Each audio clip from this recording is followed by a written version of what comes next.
मेरे प्रिय विद्यार्थियों, मेरा हार्दिक नमस्कार स्वीकार करिए। कैसे हैं आप सब। त्योहारों का मौसम बीत चुका है और हम लोग एक बार फिर से अपनी पढ़ाई की ओर लौट रहे हैं। आज का सेशन हमेशा की तरह बहुत स्पेशल है। त्योहारों के बाद मुलाकात हो रही है, तो निश्चित तौर पर आज के प्रश्न भी जो पिछले 5-6 दिनों का गैप हुआ है उसको फिलअप करने की हम लोग कोशिश करेंगे। मुझे उम्मीद है आप लोग क्लास में आ गए होंगे और अब हम लोग शुरू करते हैं। आज का पहला प्रश्न देखना है और कॉपी पेन लेके बैठिएगा। अभी बेसिकली मैं आज उन प्रश्नों को भी थोड़ा डिस्कस कर दूंगा। राजस्थान का अभी एक पीजीटी का पेपर हुआ था, राजस्थान का या हरियाणा का पेपर हुआ था। वो पेपर मेरे पास फॉरवर्ड हुआ है, तो उसमें कुछ ऐसे प्रश्न है। प्रश्न देखो हमेशा मैं कहता हूं सरल होते हैं, तो फिलहाल उन प्रश्नों को हम लोग थोड़ी देर में डिस्कस करते हैं। तब तक और भी लोग क्लास में आ रहे हैं, फटाफट क्लास में आइए। और देखिए ये पहला प्रश्न आपके सामने स्क्रीन पर है फिलहाल। वो ये कह रहा है कि 4 पहियों वाली गाड़ी के साक्ष्य कहां से मिलते हैं। देखो ध्यान से देखना, वो 4 पहियों वाली गाड़ी के साक्ष्य की बात हो रही है। किस हड़प्पाई स्थल से मिलते हैं। हड़प्पा, चहुंदड़ो, दैमाबाद या फिर आमरी। 4 ऑप्शन हैं आपके पास, देख लीजिएगा। और ये पहियों को लेकर के हमेशा कई सारे प्रश्न आए हैं, तो अगर अब यहां पर आप गलती से भी दैमाबाद मत लगा दीजिएगा। यहां पर सही जवाब है चंदड़ो। 4 पहियों वाली गाड़ी कहां से मिलती है। सामान्य तौर पे जो हड़प्पा सभ्यता की जो हमें गाड़ियों के जो भी गाड़ियां थी, जैसी भी गाड़ियां थी, उनके जो खिलौनों के माध्यम से हमको अवशेष मिलते हैं, वो सामान्य तौर पे 2 पहियों वाली गाड़ियां होती थी। लेकिन अब ये एक अपवाद है कि 4 पहियों वाली गाड़ियां कहां से मिलती हैं, तो वो चंदड़ो है। एक बात और है कि जो हड़प्पा सभ्यता की जो भी गाड़ियां हैं वो ठोस पहियों वाली हैं। ठोस पहियों वाली हैं, मतलब ये जैसे पहिया है पूरा ठोस और बीच में वो धुरी है उसकी, और बाकी पूरा पहिया ठोस है। मुझे लग रहा है आप ठीक से देख पा रहे होंगे। इसी में एक प्रश्न ये आया है कि आरेदार पहियों वाली गाड़ी, आरेदार मतलब जिसमें स्पोक्स हैं, खोखला है, ये अपवाद है, ध्यान दीजिएगा। अगर वो ये कहता है कि आरेदार पहियों वाली गाड़ी, आरेदार स्पोक्स व्हील, ठीक है, तो ध्यान रखिएगा। बताएंगे अगर आप हमें कि ये स्पोक्स व्हील वाली गाड़ी कहां से मिलती है। एक ऐसी बैलगाड़ी जिसके पहिए आरेदार हैं, तो ध्यान रखिएगा। अगर वो गाड़ी की बात पूछता है, वो मिट्टी की गाड़ी की बात हो रही है, तो वो है धौलावीरा। ध्यान रखिएगा, आरेदार पहियों वाली गाड़ी कहां से मिलती है, तो वो है धौलावीरा। क्लियर हुआ ये बात। और फिर इसी से जुड़ा हुआ एक प्रश्न और आया है, किसी स्टेट लेवल में असिस्टेंट प्रोफेसर में पूछा गया था कि आरेदार मिट्टी का पहिया कहां से मिला है। पहिया कहां से मिला है, ध्यान दीजिएगा मेरी बात को। आरेदार मिट्टी का पहिया कहां से मिला है, तो जवाब बदल जाएगा। अगर केवल पहिए की बात करता है तो जवाब हो जाएगा बनावली। मुझे लग रहा है कि बाकी बातें क्लियर हो रही हैं। हड़प्पा सभ्यता की गाड़ियां जो भी थी, बैलगाड़ियां थी, जो भी थी, उनमें ठोस पहिए होते थे, एक विशेष बात। 2 पहियों वाली गाड़ियां होती थी, ये विशेष बात। 4 पहियों वाली गाड़ी के जो अपवाद के साक्ष्य हैं वो केवल चंदड़ों से मिले हैं। आरेदार पहियों वाली गाड़ी कहां से मिली है, तो वो धौलावीरा से मिली है। और अगर कहते हैं कि आरेदार पहिया कहां से मिला है, मृणमय मिट्टी का, तो वो जवाब बनावली है। मुझे उम्मीद है आप कर पा रहे होंगे। और देखिएगा, बहुत बढ़िया प्रश्न है ये भी। वैदिक काल में बहुत शानदार प्रश्न है, गलत मत करिएगा। और ये सब प्रश्न गलत नहीं होने चाहिए। आपकी जो भी परीक्षा हुई है उसमें आपने, मैं हमेशा कहता रहता हूं कि कठिन प्रश्न आपने 2-4 बहुत अच्छे सरल, जो कठिन है उनको आपने सही हल कर लिए, और जो सरल हैं वो कम से कम 20 गलत कर दिए। तो ऐसी स्थिति, बहुत खतरनाक जोन में आप चले गए हैं बहुत से छात्र। रिवीजन पता नहीं, मुझे नहीं लगता कि त्योहारों में हुआ है या नहीं हुआ है, लेकिन आप देखिए वैदिक काल में पैतृक राजतंत्र के संदर्भ में यह वक्तव्य कहां मिलता है कि दुष्ट ऋतु सायन सृंजयों की 10वीं पीढ़ी में शासन कर रहा था। वैदिक काल में पैतृक राजतंत्र के उदाहरण कहां से मिलते हैं, और ऑप्शंस आपके पास सामने हैं। शतपथ ब्राह्मण है, पंचविश ब्राह्मण है, गोपद ब्राह्मण है और ऐत्रेय ब्राह्मण है। 4 ऑप्शंस आपके सामने हैं, देख लीजिए और सोच समझ के जवाब दीजिएगा। और मुझे उम्मीद है अगर आपने कहीं पर गलती से जल्दबाजी में ऐत्रेय ब्राह्मण को यहां पर लगा दिया है तो जवाब गलत हो जाएगा, और शतपथ ब्राह्मण यहां पर सही जवाब है। बात समझिएगा, शतपथ ब्राह्मण यहां पर एकदम ठीक जवाब है। तो ऐतरेय ब्राह्मण में भी कुछ ऐसा रेफरेंस है। तो ऐतरेय ब्राह्मण में वो बेसिकली रेफरेंस कौन सा है वो भी ध्यान दीजिएगा। इस रिमार्क का स्क्रीनशॉट ले लीजिए आप, बेहतर होगा। और ये देखिए, दशम पुरुष का वर्णन ऐतरेय ब्राह्मण में। अगर वो प्रश्न कुछ इस तरह से होता कि दशम पुरुष की बात कहां पे हुई है, पैतृक राजतंत्र के संदर्भ में दशम पुरुष की बात कहां पे हुई है, तो वो ऐतरेय ब्राह्मण है। ये बात क्लियर हो रही है। और अगर वो आपसे ये कह रहा है कि वो दुष्ट ऋतु पौंसायन संजयों की 10वीं पीढ़ी में शासन कर रहा था, तो वो ये शतपथ ब्राह्मण में। मुझे उम्मीद है आपने इसको स्क्रीनशॉट लिया होगा, ध्यान दीजिएगा। बहुत छोटे छोटे माइन्यूट अंतर हैं और ये बहुत बड़ा अंतर पैदा कर देते हैं। बहुत बढ़िया प्रश्न है। ऋग्वेद के नदी सूक्त में, पहली बात ये देखिए, नदी सूक्त है कहां पर? ऋग्वेद के दशम मंडल में है, 10वें मंडल में है। क्लियर हो रहा है? वो कह रहा है कि प्रथम एवं अंतिम नदी कौन सी है। बहुत शानदार प्रश्न है। ऋग्वेद के नदी सूक्त में वर्णित प्रथम एवं अंतिम नदी कौन सी है? थोड़ा इसको ध्यान से देख लीजिए आप, मुझे बताइएगा। गंगा एवं गोमल, सिंधु एवं सरस्वती, परुष्णी एवं सिंधु, या फिर व्यतस्ता एवं अक्सिनी। वो दो नदियां आपको देखनी है। वो कौन सी नदी पहली है और कौन सी नदी अंतिम है, तो मुझे बताइएगा। और मुझे उम्मीद है शायद हड़बड़ी में गलत ना कर दें। और अगर कहीं गलती से भी आपने इसमें सिंधु और सरस्वती को चुना है तो गलत हो जाएगा। इसमें जवाब है गंगा और गोमल। अब ये मामला बड़ा कठिन हो गया। इस प्रश्न के विस्तृत एक्सप्लेनेशन की आवश्यकता है।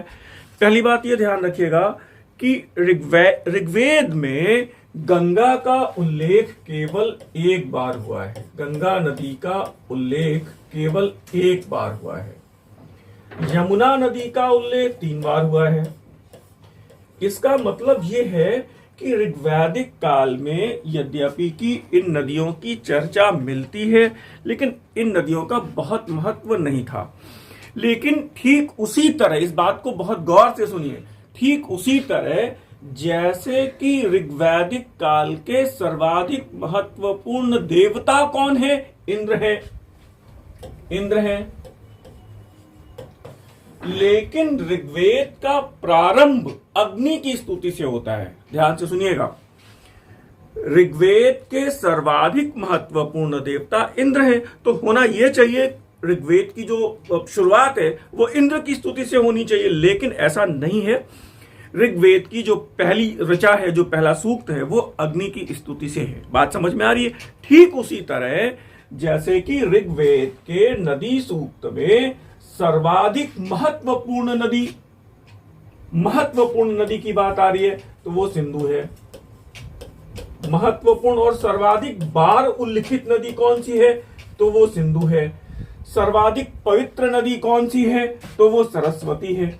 लेकिन अब मामला ये आ रहा है कि ये अपवाद मान के चलिए कि ऋग्वेद के नदी सूक्त का प्रारंभ गंगा की स्तुति से होता है और गंगा का उल्लेख ऋग्वेद में केवल एक ही बार है, और वो भी नदी सूक्त का पहला श्लोक है गंगा की स्तुति में। क्लियर हुआ? यमुना का उल्लेख 3 बार है, और ये गोमल, गोमती कह सकते हैं आप इसको, वो अफगानिस्तान में बहने वाली गोमल या गोमती है। ये अंतिम नदी है, ये पहली नदी है। बात समझ में आ रही है? तो मुझे लगता है कि डाउट क्लियर होंगे। और ठीक वैसे ही जैसे कि इंद्र जो सर्वाधिक महत्वपूर्ण देवता है और ऋग्वेद का प्रारंभ जबकि अग्नि की स्तुति से होता है। अब ये बढ़िया प्रश्न है, हमेशा की तरह ये भी देखिए कितना बढ़िया प्रश्न है। और सबसे बड़ी बात ये है ना, हड़बड़ी पढ़ा सबने बहुत है, बार बार एक ही बात कह रहे हैं, पढ़ा सबने बहुत है, आप परफॉर्म नहीं कर पा रहे। इसका मतलब यह है कि प्रैक्टिस लगातार नहीं होती है। फिलहाल इस प्रश्न को देखिए। रक्षिण अर्थात पुलिस अधिकारी के रूप में किन्हें दर्शाया गया है? वैदिक काल में रक्षिण अर्थात पुलिस अधिकारी के रूप में किन्हें दर्शाया गया है? स्पष्ट एवं सेनानी, सेनानी एवं गण, उपस्थि एवं इभ्य, उग्र एवं जीवग्रभ। ये भ है, मां नहीं है।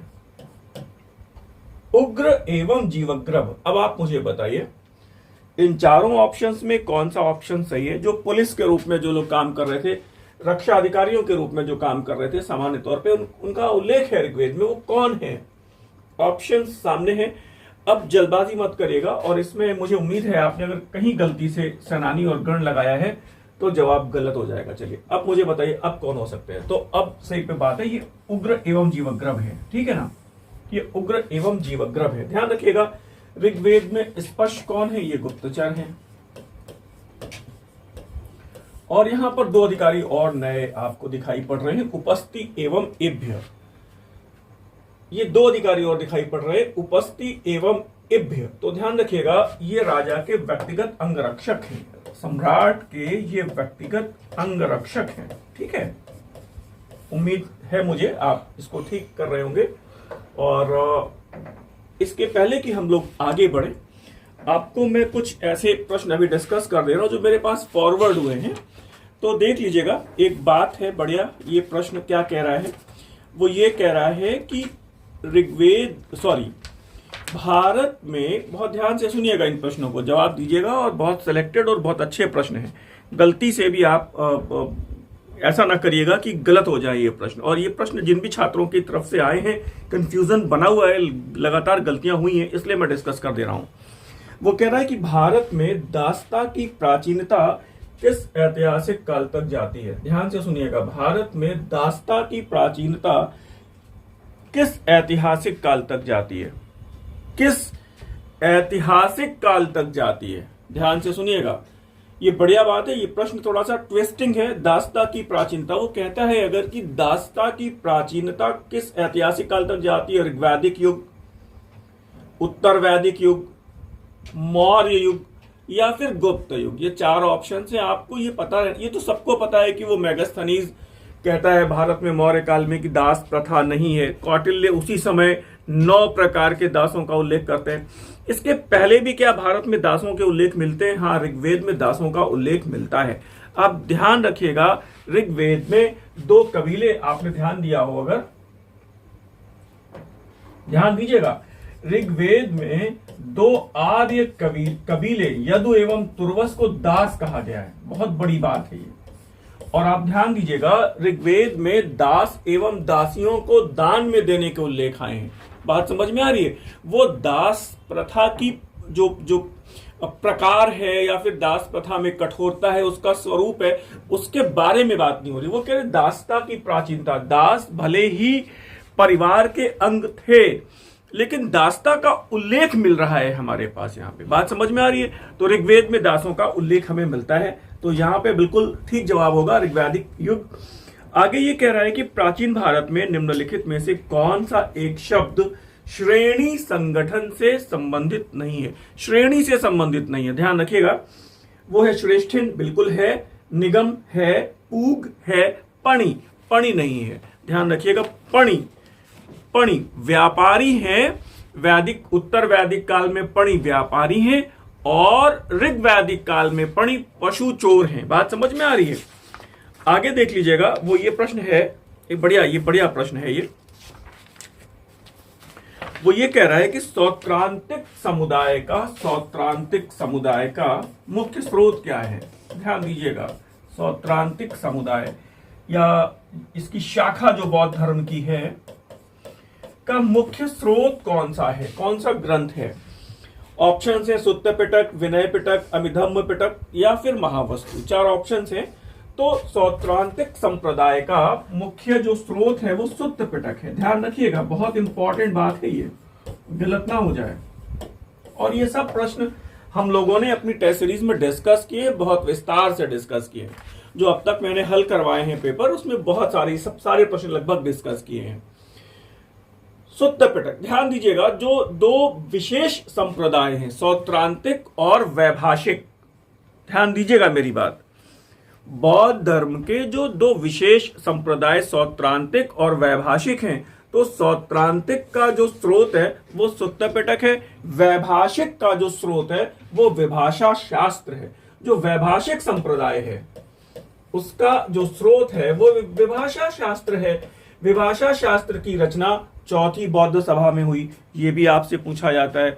और ये ध्यान रखिएगा, जो त्रिपिटक यानी कि वो सुत्त पिटक, विनय पिटक और अभिधम्म पिटक, इन तीनों की जो व्याख्या है, इन तीनों पे जो टीका है, वो कहलाता है विभाषा शास्त्र। बात ध्यान रखिएगा, सौत्रांतिक सुत्त पिटक। अब ध्यान दीजिए, एक प्रश्न ऐसे आया है कि ये बताइए जैन धर्म के 10वें तीर्थंकर कौन थे। अब ये मामला थोड़ा सा टेक्निकल हो सकता है। क्योंकि आप 24 तीर्थंकरों को रट पाए, ये थोड़ा सा मुश्किल सा लगता है। तो सामान्य तौर पे शुरुआती आप कुछ तीर्थंकरों को याद कर सकते हैं, लास्ट में 3-4 जो महत्वपूर्ण है वो याद कर सकते हैं। 19वें तीर्थंकर मल्लीनाथ को याद कर सकते हैं। तो ये प्रश्न हो सकता है कि सामान्य तौर पे कुछ छात्रों के लिए कठिन रहा हो, जैन धर्म के 10वें तीर्थंकर कौन है। वो है शीतलनाथ, मुझे उम्मीद है आपने देखा होगा। और अब एक प्रश्न यहां पर यह आया है कि निम्नलिखित में से कौन सा एक सुमेलित नहीं है। ध्यान दीजिएगा, बहुत इंपॉर्टेंट है। अब इसमें मैं सीधे उत्तर पे आता हूं। प्लिनी की नेचुरल हिस्ट्री आपको पता है, वो कह रहा जेनोफेन की पुस्तक हेलेनिका, जेनोफेन। अब जेनोफेन का नाम मुझे पता नहीं, आपको याद है या नहीं याद है, तो यही उत्तर इसका गलत है। जेनोफेन की पुस्तक है साइरोपीडिया, ध्यान दीजिएगा। और यही एकमात्र ऐसा यूनानी लेखक है जो कहता है गणानंद के बारे में कि वो बहुत धनाढ्य व्यक्ति था, वो बहुत धनवान व्यक्ति था। तो इसको भी आप नोट कर लीजिए, जेनोफेन की पुस्तक है साइरोपीडिया। मेरी बुकलेट देखिएगा, उसमें ये सारे जवाब हैं आपके पास। ठीक है, फिर आगे देखिए, वो कह रहे कौन एक सिकंदर का समकालीन नहीं है, तो आपको पता है कौन नहीं है। 3 इसमें ऑप्शंस दिए हुए हैं। नियार्कस उसका जल सेनापति आपको पता है, ऑनेसेक्रेटस उसका जीवनी लेखक है आपको पता है, अरिस्टोबुलस, और फिर एरियन नहीं है इसमें। बात समझ में आ रही है। फिर ये एक बहुत अच्छा प्रश्न है इसमें, लेकिन जल्दबाजी में इसको जिस भी छात्र ने ये प्रश्न भेजा होगा वो गलत कर दिया है कि हिंदू राज शासन से संबंधित प्राचीनतम ग्रंथ कौन सा है। हिंदू राज शासन से संबंधित प्राचीनतम ग्रंथ कौन सा है? अष्टाध्यायी है, अर्थशास्त्र है, महाभाष्य है, या फिर गार्गी संहिता है। अब समस्या ये आ रही है इसमें कि जल्दबाजी में उन्होंने इसमें लगा दिया है अष्टाध्यायी, जबकि पाणिनि की अष्टाध्यायी संस्कृत व्याकरण की प्राचीनतम पुस्तक है, और यहां पे सही जवाब होना चाहिए था अर्थशास्त्र। ठीक है, फिर देखिएगा, अशोक के किस अभिलेख में राजा के कर्तव्य के संदर्भ में उसके पितृवत शासन संबंधी विचारों का उल्लेख है? आप चिंता मत करिए, इस पेपर का पीडीएफ हम आपको उपलब्ध करवा देंगे। छठ पूजा के बाद हमारा टाइपिस्ट आएगा, तो ये टाइप करवा के हम आपको इसका पीडीएफ आंसर के साथ उपलब्ध करवा देंगे सभी विद्यार्थियों को। आप व्हाट्सएप नंबर जो स्क्रीन पे दिए रहते हैं, जो नए छात्र जुड़ रहे हैं वो हमसे जुड़ जाएं, ताकि अगर कोई ऐसी सूचना होती है या फिर कोई इंफॉर्मेशन होती है जो आपको मिलनी चाहिए, तो वो व्हाट्सएप के माध्यम से भेजी जाती है। तो ये प्रश्न पत्र टाइप हो जाएगा, इसकी व्याख्या आंसर शीट के साथ हम आपको उपलब्ध करवा देंगे। ठीक है, वो कह रहे पितृवत विचार का उल्लेख है। अब ये बड़ा कॉमन और बड़ा सरल प्रश्न है, गलत कर दिया इन्होंने। द्वितीय लघु शिलालेख, स्तंभ लेख, द्वादश शिलालेख, या फिर कह रहा है पृथक कलिंग अभिलेख, पृथक कलिंग प्रज्ञापन भी इसको कहा गया है। वो कह रहा है समस्त मनुष्य समस्त प्रजा मेरी संतान है, सबे मन से पजा ममा, याद आया होगा आपको। तो वो ये कह रहे पितृवत विचार का उल्लेख है, तो प्रथम कलिंग प्रज्ञापन की बात हो रही है। ठीक है, लौह युगीन परंपरा का पात्र नहीं है, तो अब इसमें ठीक है गैरिक मृदभांड नहीं है। अब सीधा सा जवाब है इसमें। अब इसमें मुझे एक बढ़िया प्रश्न आया है कि विद्याशाल भंजिका किसकी रचना है। अब देखिए, इस प्रश्न को भी गलत कर दिया है लोगों ने। विद्याशाल भंजिका, उनका नाम बताइए मुझे भाई, विद्याशाल भंजिका किसकी पुस्तक है? और हमेशा की तरह ये प्रश्न भी बड़ा सरल है, कॉमन है, राजशेखर की पुस्तिका है। आपको हमेशा पता होना चाहिए बाल रामायण, बाल भरत, कपूर मंजरी, काव्य मीमांसा, ये सारी पुस्तकें राजशेखर की है। विद्याशाल भंजिका उसमें कई बार पूछी गई है। ठीक है, और बाकी की पुस्तकें आप देख लेंगे। श्रीहर्ष की नैषधीय चरितम आपको पता ही है, जयदेव की गीत गोविंद आपको पता ही है, वाकपति की गौड़वहो आपको पता ही है। ठीक है ना, तो ये किताब भी आपको पता होनी चाहिए थी। फिर वो कह रहे हैं कि कौन सा एक जो कौटिल्य की राज्य की सप्तांग अवधारणा है, कौटिल्य की राज्य की जो सप्तांग अवधारणा है उसमें पुरोहित नहीं है। ध्यान रखिएगा, अमात्य है, पुरोहित नहीं है। तो वो 7 अंग आपको याद रखने पड़ेंगे। एक बढ़िया प्रश्न है, वो ये कह रहा है कि अशोक के किस अभिलेख में आसिनव का उल्लेख है। वो आसिनव की बात हो रही है। वो आसिनफ की बात हो रही है, यानी कि पापों की बात हो रही है, दुर्गुणों की बात हो रही है। आसिनफ का उल्लेख कहां पे मिलता है ये बता दीजिए, फिर हम लोग आगे बढ़ेंगे। जल्दबाजी नहीं करनी है, थोड़ा सा धैर्य से बैठिएगा, हो सकता है थोड़ा लंबा भी हो जाए। आसिनफ का उल्लेख वो तृतीय स्तंभ लेख में करता है। वो कह रहा है चंडिये निठुलिये कोधे माने इस्सा, चंडिये निठुलिये कोधे माने इस्सा, इससे दूर रहिए। जैसे वो अपने दूसरे और सातवें स्तंभ लेख में वो खुद से प्रश्न कर रहा है कि हम चो धम्मे, धम्म क्या है, फिर वो जवाब दे रहा है अपासिनवे बहुकयाने दयादाने सचे सोचे माधवे साधवे चा। वो धम्म का स्वरूप परिभाषित करता है कि हमें किन गुणों को धारण करना है। फिर वो आसिनफ यानी पाप की चर्चा करता है तृतीय स्तंभ लेख में, और वो कह रहा है चंडिये दूर रहिए, निठुलिये इससे दूर रहिए, कोधे इस माने मतलब घमंड गर्व, और ईर्ष्या मतलब ईर्ष्या, इससे दूर रहिए। तो आसिनफ की चर्चा, इस प्रश्न को भी लोगों ने गलत किया है। तो बात यह है कि परीक्षा भवन में आप अपनी जो मेमोरी है उसको कितने सही ढंग से आप यूज करते हैं। सरल प्रश्न है, मौर्य काल से कई सारे प्रश्न आए हैं इसमें। देखिए वो कह रहे हैं कौन से इतिहासकार ने अशोक की शांतिवादी नीति को मौर्य साम्राज्य के पतन के लिए उत्तरदायी माना है, कि अशोक की अहिंसावादी शांतिवादी नीति मौर्य साम्राज्य के पतन के लिए वो उत्तरदायी है। और जब आप मौर्य साम्राज्य के पतन के कारण पढ़ते हैं तो पहला ही स्टेटमेंट आप पढ़ते हैं ये हेमचंद्र राय चौधरी, और ये इसमें हेमचंद्र राय चौधरी ऑप्शन में है। और मौर्य साम्राज्य के पतन के लिए अतिशय केंद्रीकरण की नीति, ये आपको पता है रोमिला थॉपर है। बात समझ में आ रही है? ये सही किया है। सुदर्शन झील का उल्लेख कहां पे है? रुद्रदामन के जूनागढ़ अभिलेख में है। ये बहुत अच्छा प्रश्न आया है कि शून्य का पहला अभिलेखी साक्ष्य आपको कहां मिलता है?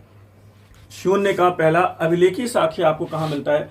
तो वो भोजदेव का ग्वालियर अभिलेख है। बिल्कुल ठीक है, इसको आप याद रखिएगा, बहुत अच्छा प्रश्न है ये। और अब ये कह रहा है कि निम्नलिखित में से कौन सा एक ग्रंथ रामगुप्त की ऐतिहासिकता का उल्लेख नहीं करता है?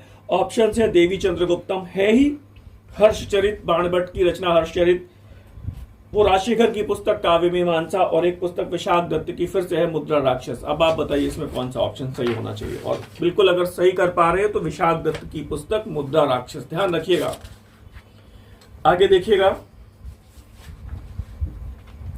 सूर्य पूजा का उल्लेख कहां मिलता है? तो वो गढ़वा शिलालेख, बिहार शिलालेख, कोहम शिलालेख, या फिर इंदौर ताम्रपत्र अभिलेख। ध्यान रखिएगा, वो सूर्य पूजा की बात हो रही है। सूर्य पूजा का उल्लेख दो अभिलेखों में है। एक तो वो कुमारगुप्त का मंदसौर अभिलेख है जिसमें वो रेशम बुनकरों की श्रेणी का उल्लेख है, सूर्य मंदिर को बनवाने का उल्लेख है, सूर्य पूजा का उल्लेख है। और एक स्कंदगुप्त का इंदौर ताम्रपत्र अभिलेख है, इसमें तेलियों की श्रेणी का उल्लेख है और सूर्य पूजा का उल्लेख हुआ है। ठीक है ना, ये बात क्लियर होनी चाहिए। और आगे कायस्थ का एक जाति के रूप में उल्लेख कहां पे मिलता है? ध्यान रखिएगा, कायस्थों का एक जाति के रूप में उल्लेख कहां मिलता है? ये प्रश्न कई बार पूछा गया है, आपको पता है। ओशनम स्मृति, मूल स्थानपुर के सूर्य मंदिर का उल्लेख कौन करता है? ये आपको बताना होगा। मूल स्थानपुर के सूर्य मंदिर का उल्लेख कौन करता है? वो हुएनसांग है, युआनच्वांग, चीनी यात्री। ध्यान रखिएगा, ये सारे प्रश्न ऐसे हैं। और फिर आगे एक प्रश्न आया है, बहुत अच्छा प्रश्न है, अंसाब के बारे में। अंसाब ये क्या है? इसको आप नोट कर लीजिएगा, अंसाब के बारे में। और फिलहाल अभी मैंने आपसे कहा है कि इस प्रश्न का पूरा टाइप हो जाने पर पूरा इसका व्याख्या के साथ हम आपको इसका पीडीएफ उपलब्ध करवा देंगे। तो ये ध्यान रखिएगा, अंसाब क्या है? ये अरबों के बीच वंशावली लिखने की परंपरा है। अरबों के बीच वंशावली लिखने की परंपरा, इसको ध्यान रखिएगा। एक प्रश्न थोड़ा सा कठिन और आया है, सत्य असत्य कथन वाला प्रश्न है ये। वो ये कह रहे हैं कि रियाज उल इंशा आइनुल मुल्क के पत्रों का संकलन है। इंशाए महमूद गवां के पत्रों का संकलन है। तो ये थोड़ी सी कठिन प्रश्न है, ध्यान रखिएगा। जो महमूद गवां का नाम आप सुन रहे हैं उसके पत्रों का संकलन कहलाता है रियाज उल इंशा। उल्टा कर दिया है यहाँ पे, रियाज उल इंशा। और जो आइनुल मुल्क है वो उसकी पुस्तक कह लीजिए, पत्रों का संकलन कह लीजिए, वो कहलाता है इंशाए महरू। ठीक है, एक प्रश्न मैं आपसे और पूछना चाहता हूं, अबुल फजल के पत्रों का संकलन क्या कहलाता है? तो वो कहलाता है इंशाए अबुल फजल। ध्यान रखिएगा, नोट कर लीजिए, लेक्चर आप पॉज करके नोट भी कर सकते हैं। अबुल फजल के पत्रों का संकलन कहलाता है इंशाए अबुल फजल, और औरंगजेब के पत्रों का संकलन क्या कहलाता है? रुकाते आलमगीरी। ध्यान रखिएगा, ये 4 पत्रों का संकलन आप याद रखिए। अबुल फजल के पत्रों का संकलन इंशाए अबुल फजल, औरंगजेब के पत्रों का संकलन रुकाते आलमगीरी, और बाकी जो मैंने आपको भी 2 और बताए। ठीक है, आगे देखिएगा, इसमें वो शर्की राजवंश के शासकों का क्रम लगाना है। कठिन प्रश्न है आपके लिए। तो विजयनगर के शासकों का जो वंश है उसका आपको क्रम लगाना है, संगम, सालुफ, तुलुफ और अरविदु। ये बिल्कुल सही जाएगा। और फिर इसमें ऑप्शंस में मैच दी फॉलोइंग आया है। सर जहांदार आपको पता है कि वो सुल्तान के अंगरक्षकों का प्रमुख होता था। ठीक है, दीवान इस्तेहाक क्या है? पेंशन विभाग है, आपको पता है। ठीक है, मजलिस खलवत क्या है? तो आपको पता है सुल्तान के विश्वास पात्र मंत्रियों की एक परिषद है। और फिर आप देख रहे हैं आगे, वो कह रहा है कि मजमुआदार क्या है? आय व्यय का हिसाब रखने वाला अधिकारी है। मैच कर ही लेंगे आप इसको। जमैयत खाना मस्जिद पूछी गई है, अलाउद्दीन खिलजी। ऊखा मस्जिद पूछी गई है, मुबारक शाह खिलजी। आदिलाबाद का किला पूछा गया है, मोहम्मद बिन तुगलक। और कुश्क ए शिकार पूछा गया है, फिरोज शाह तुगलक। कर लेंगे आप। ठीक है, एक अच्छा प्रश्न है ये। लगभग सारे प्रश्न, बड़ी मतलब अमेजिंग बात है ना ये, कि जो पीछे हमने लगभग 15,000 प्रश्न हल करवाए उसमें सारे प्रश्न हैं, ये सारे के सारे प्रश्न शामिल हैं, इर्द गिर्द आए हैं। विकल्प भले बदल जाएंगे लेकिन उत्तर तो एक ही रहेगा ना हमेशा। किस इतिहासकार का कथन है? बहुत ध्यान से सुनिएगा। किस इतिहासकार का कथन है इल्तुतमिश निस्संदेह गुलाम वंश का वास्तविक संस्थापक था? गुलाम वंश का वास्तविक संस्थापक था। तो ये कथन ईश्वरी प्रसाद का है। और ये भी आपको पता है कि भारत में मुस्लिम प्रभुसत्ता का वास्तविक संस्थापक था। ये कौन कहता है? इल्तुतमिश भारत में मुस्लिम प्रभुसत्ता का वास्तविक संस्थापक था। ये कहते हैं आरपी त्रिपाठी। ध्यान रखिएगा। सुल्तान पृथ्वी पर ईश्वर का प्रतिनिधि है, आपको पता ही है, गयासुद्दीन बलबन कहता है। तो फिलहाल अगले लेक्चर में हम बाकी के प्रश्नों को हल कर देंगे, हम आपको बता देंगे। आज हम लोग थोड़ा आगे बढ़ते हैं, अपनी इस श्रृंखला को आगे बढ़ाते हैं। ध्यान से बैठिएगा। और ये इसका स्क्रीनशॉट ले सकते हैं आप कि उपस्थि एवं इभ्य राजन के व्यक्तिगत अंगरक्षक थे। बात समझ में आ रही है? वैदिक काल की बात हो रही है। क्लियर हो रहा है? क्लियर हो रहा है? मौर्य काल में अंगरक्षक अंतर्वशिक है, आपको पता है। और अभी मैंने बताया कि दिल्ली सल्तनत में सरजहादार अंगरक्षकों की बात हो रही है। आगे देखिएगा, अवक्रांति की घटना का संबंध है। अवक्रांति की घटना का संबंध है, बहुत ध्यान से पढ़िएगा। अवक्रांति है क्या? बेसिकली बुद्ध के द्वारा रात्रि में चुपचाप गृहत्याग की घटना। तो ये पता है कि नहीं है। ये क्यों? महाविनिष्क्रमण कहलाती है ये घटना। बुद्ध का प्रथम उपदेश, जब उन्होंने अपने 5 ब्राह्मण मित्रों को उपदेश दिया, तो ये धम्म चक्र प्रवर्तन कहलाती है ये घटना। ये भी नहीं हो सकता। फिर वो कह रहे हैं कि मां महामाया का स्वप्न, जिसमें एक श्वेत प्रकाशवान हस्ती हाथी उनके गर्भ में प्रवेश कर गया। तो बिल्कुल बिल्कुल ठीक है। जो अवक्रांति की घटना का संबंध है वो इसी घटना से है। अवक्रांति वो इसी घटना से संबंधित है कि भगवान बुद्ध का मां महामाया के गर्भ में आना, अवक्रांति कही गई। ये बात ध्यान रखिएगा, बढ़िया प्रश्न है, नोट कर लीजिएगा, स्क्रीनशॉट ले सकते हैं। वो कह रहे हैं यतो धर्मस्ततो जय, अर्थात जहां धर्म है वहीं जय है का प्रतिपादन किसने किया? जहां धर्म है वहीं जय है। ये बात कहां मिलती है? ऋग्वेद में, मुंडक उपनिषद में, महाभारत में, विष्णु पुराण में। बहुत सोच के बताइएगा। यतो धर्मस्ततो जय कहां है? बताइए। और गलती मत करिएगा मुंडक उपनिषद में, तो ये गलत हो जाएगा। मुंडक उपनिषद में जो स्टेटमेंट है वो ये है, सत्यमेव जयते। ध्यान रखिएगा। अब मामला थोड़ा क्लियर होना चाहिए। और ये ऑप्शन जो आप दिया हुआ है यहां पे, वो है महाभारत। जहां धर्म है वहां विजय है, वो महाभारत में। ये बात ध्यान रखिएगा।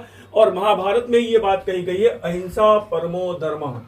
अहिंसा परमो धर्म, अहिंसा परम धर्म है, अहिंसा परम धर्म है।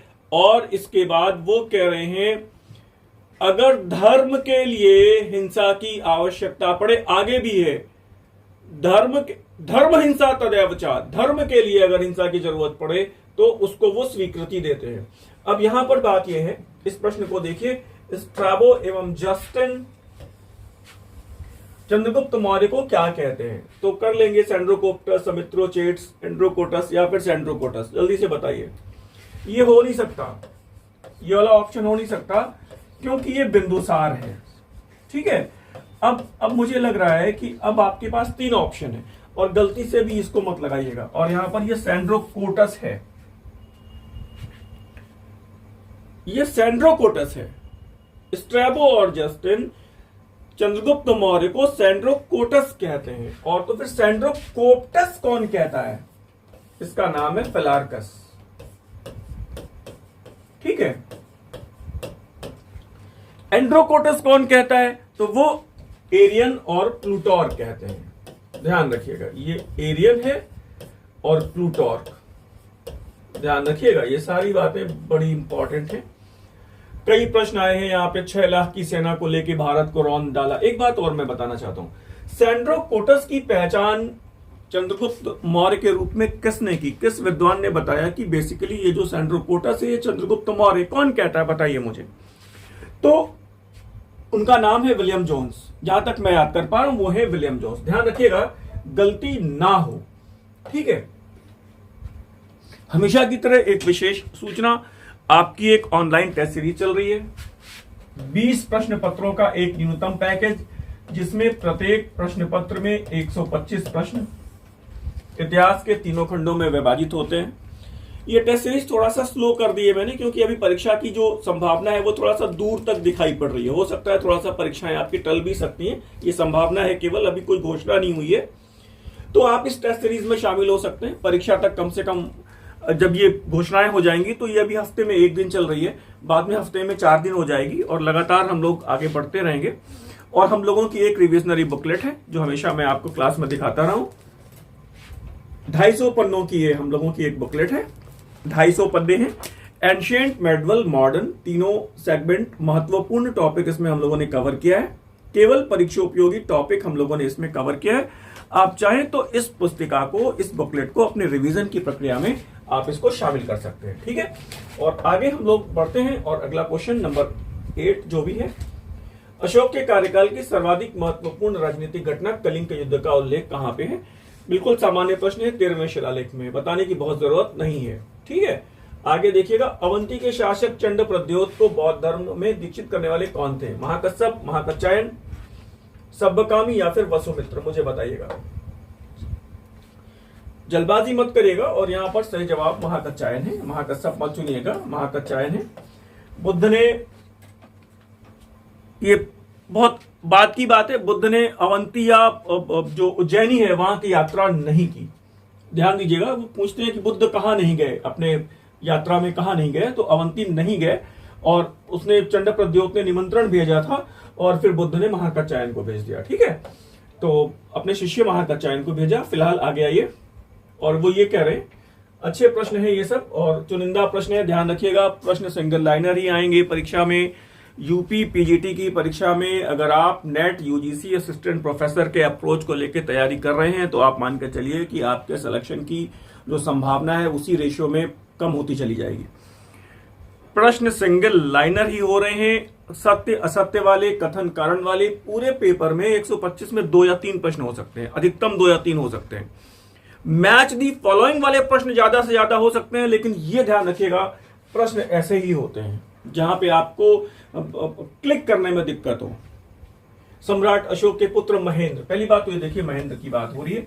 उसके किस पुस्तक में चंद्रगुप्त मौर्य की नाम मां का नाम मथुरा देवी? चंद्रगुप्त मौर्य की मां का नाम मथुरा देवी, पिता का नाम विशाल गुप्त मौर्य मिलता है। बढ़िया प्रश्न है, कर पाएंगे। महापरिनिब्बाण सूत्र, उत्तर विहरट्ट कथा, वृहत कथा कोश, उपर्युक्त में से कोई नहीं। और ये प्रश्न बहुत अच्छा है, इसको याद रखिएगा आप। ठीक है, और वो जवाब है उत्तर विहरट्ट कथा। ठीक है, उसमें चंद्रगुप्त मौर्य की मां का नाम मथुरा देवी और पिता का नाम विशाल गुप्त मौर्य मिलता है।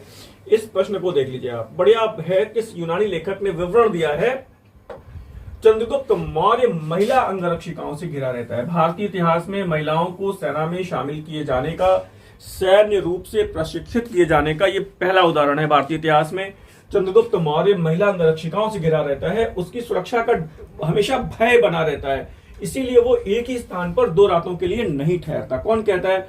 डायोडोरस, मेगास्थनीज, स्ट्रैबो या जस्टिन। और अब मुझे लगता है अगर अंदाजा भी लगाएंगे तो बिल्कुल ठीक लगाएंगे आप, और ये जवाब है मेगास्थनीज का। क्लियर हो रहा है? इसको नोट करिएगा। महिला अंगरक्षिकाओं का उल्लेख करता है। लाहौर पूर्व का सबसे बड़ा शहर है, बहुत इंपॉर्टेंट है। लाहौर पूर्व का सबसे बड़ा शहर है, किसने कहा है? पता नहीं इस प्रश्न को लेके इतना कंफ्यूजन है। वेरी वेरी वेरी इंपॉर्टेंट, और 2-4 वेरी वेरी आप और मेरी तरफ से लगा लीजिए इसमें। किस विदेशी यात्री ने लिखा लाहौर पूर्व का सबसे बड़ा शहर है? थॉमस कोरियात, विलियम फिंच, एंथोनी मॉन्सेरेट या फिर रॉल्फ फिच? और मुझे उम्मीद है इसमें अधिकांश छात्र अगर जल्दबाजी में गलती से भी रॉल्फ फिच को लगा रहे हैं तो ये गलत है, और ये जवाब विलियम फिंच का है। ये जवाब विलियम फिंच का है। तो कुछ छात्र कहेंगे सर हमने तो रॉल्फ फिच पढ़ा है, तो पढ़ा नहीं है, वो गलत क्लिक हो रहा है। डिटेल देख लीजिए। विलियम फिंच क्या लिखता है? लाहौर पूर्व का सबसे बड़ा शहर है। विलियम फिंच ने लिखा लाहौर पूर्व का सबसे बड़ा शहर है। क्लियर? जबकि थॉमस कोरियात क्या लिखता है, यह ध्यान दीजिएगा। लाहौर का आकार आगरा से भी बड़ा है।